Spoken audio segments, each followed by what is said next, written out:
Luis Ortiz, the coward, part 3. So anyways, I'm not going to rant like I was doing before, because at this point it's just a comical joke. I just want to address something. I know I'm being hard on Ortiz lately, but I want to address this. I've seen a rumor going around that the real reason why Ortiz would not accept the Anthony Joshua fight, excuse the yawning, sorry about that, is due to the fact that he's in mid-cycle on illegal drugs. Now,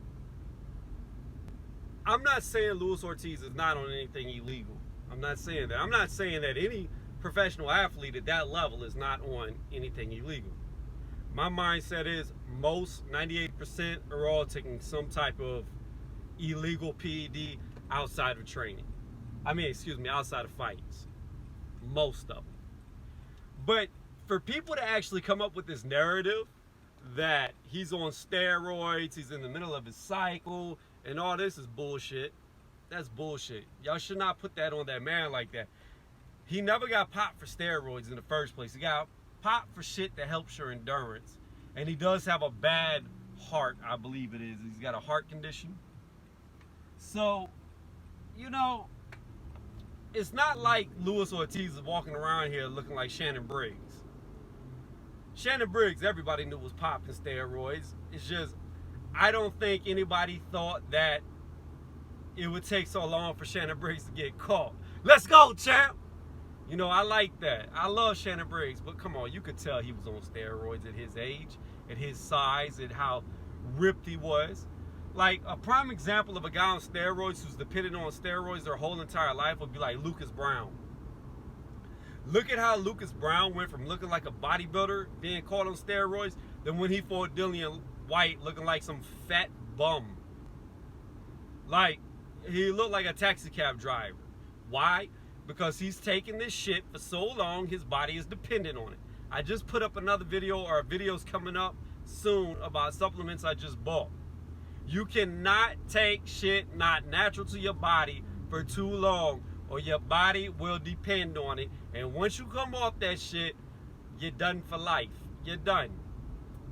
That's why you see a lot of these athletes, after they get up in age, their bodies look completely different than how when they competed. That's not natural. Yes, the older you get, you lose testosterone. You can't keep as much muscle, but you should keep a natural build as long as you stay active. These motherfuckers turn into people who look like they never worked out a day in their life, never trained for anything a day in their life, and that shows that their body was on it for way too long. So I just want to make this. I still think Luis Ortiz is a coward. I still think he's overpricing himself. I don't think he deserves 20 times his normal pay. The most he's ever made is $500,000 with Deontay Wilder. Anything over $500,000 is considered a high ball offer. Period. So what I find funny is, and I don't know Ortiz's finances, but I believe Ortiz was on Matchroom, which means he was with Eddie Hearn. Ortiz is worth $20 million. He only made $500,000 fighting Deontay Wilder. Ever since he's been with the PBC, he's been getting paid peanuts. And what I find funniest about this is all the LDBC people talk about, Top Rank don't pay their fighters, Matchroom don't pay their fighters. But what's so funny is if you actually look into the facts, Golden Boy, DAZN, Matchroom, they're together. Top Rank, I can't think of the other really big one in England right now. It doesn't matter. All these other promoters, their top tier fighters are making way more than what Al Heyman's paying. So really, who's really the person heating the fighter? Who's really the person stealing from the fighter? Al Heyman pays his fighters the least. Got the most champions and won't let them fight anybody. They're all protected. Every fucking one of them. Now, you like, I'm gonna bring up Mikey Garcia. He fought Errol Spence, ran from 135 to go fight Errol Spence at 147,